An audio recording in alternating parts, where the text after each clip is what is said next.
کبھی کبھی انسان کا دل کسی چیز کے لیے بہت تڑپتا ہے، اتنا کہ اس کے لیے صبر کرنا بھی مشکل ہو جاتا ہے۔ انسان ہر روز اس چیز کو حاصل کرنے کے لیے ہر اس لمحے دعا کرنے کی کوشش کرتا ہے جو لمحات دعا کے لیے افضل ہوتے ہیں۔ اللہ پاک جب ہماری من پسند چیز کو ہمارے مقدر میں لکھ دیتا ہے تو کچھ نشانیاں ضرور ظاہر کرتا ہے تاکہ میرے بندے کو تسلی ہو جائے۔ یاد رکھو، جب اللہ کی طرف سے تمہاری تقدیر میں لگی بندشیں ٹوٹنے لگتی ہیں اور تمہارا نصیب جاگنے ہی والا ہوتا ہے تو تمہیں یہ کچھ خاص نشانیاں ظاہر ہوتی ہیں۔ یاد رکھنا، جب بھی تم کسی کے ساتھ کوئی بھی اچھا سلوک کرو تو سب سے پہلے اس چیز کا خود کو اجر ملتا ہے، تب تمہارے دل، تمہارے ضمیر کو سکون ملتا ہے۔ تو اگر تم ایسا سکون چاہتے ہو اور اپنی تقدیر بدلنا چاہتے ہو تو اس وقت کسی کے ساتھ کوئی احسان کرو، خاص کر اس وقت جب تم خود کسی غمگین حالت میں ہو۔ تو دیکھنا، اس وقت جب تم کسی بھی محروم کی محرومی کو دور کرو گے تو اللہ کے ہاں تم اس کا بڑا اجر پاؤ گے۔ تمہاری قسمت ایسے بدلے گی کہ ساری دنیا دیکھے گی۔ جانتے ہو، خیر کا کام ایک خوشبو کی مانند ہوتا ہے۔ کوئی بھی انسان جب چاہتا ہے کہ اس کی تقدیر بدلے اور اس کی قسمت کا ستارہ چمکنے لگے تو اسے چاہیے کہ وہ دوسروں کے ساتھ صلہ رحمی شروع کر دے، کیونکہ جو لوگ دوسروں پر رحم کرتے ہیں ان کا رب آسمان پر ان پر رحم فرماتا ہے۔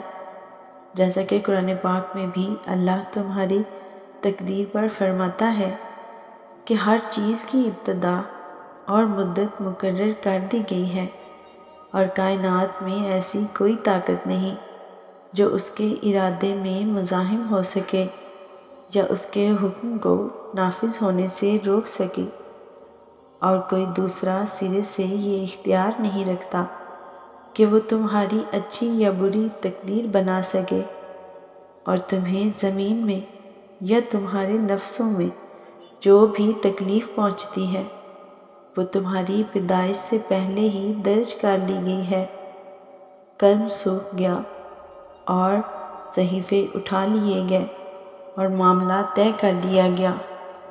وہ خود فرماتا ہے کہ ہم تم تک وہی پہنچاتے ہیں جو تمہارے لیے لکھا گیا تھا، اور جو کچھ بھی تمہارے ساتھ ہوا وہ ٹلنے والا نہ تھا، اور جس سے تم بچ گئے وہ لاحق ہونے والا نہ تھا۔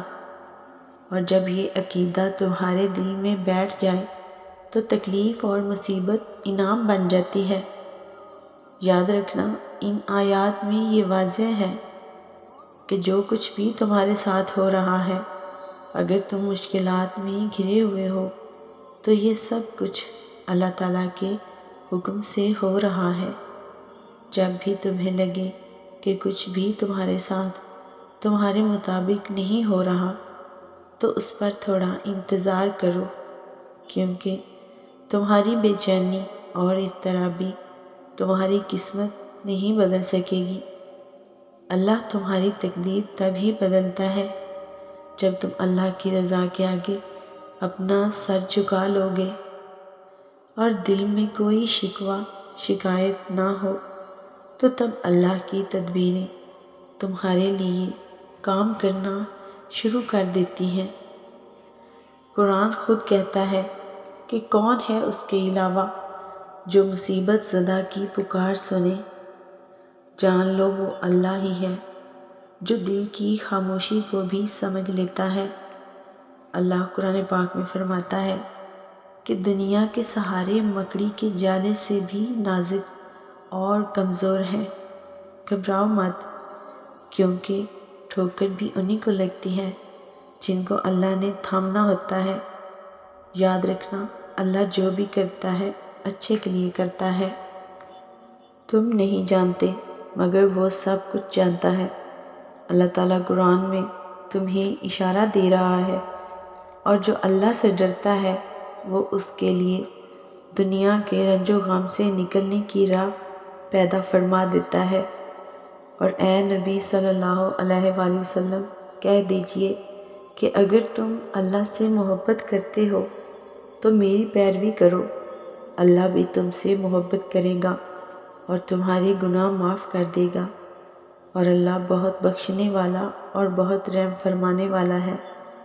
بس تم اپنے معاملات جو تمہاری دسترس سے باہر ہیں اپنے رب کے سپرد کر کے مطمئن ہو جاؤ، کیونکہ تمہاری زندگی کا مصور وہ اللہ ہے جو ہر بے رنگ چیز میں رنگ بھرنا خوب جانتا ہے۔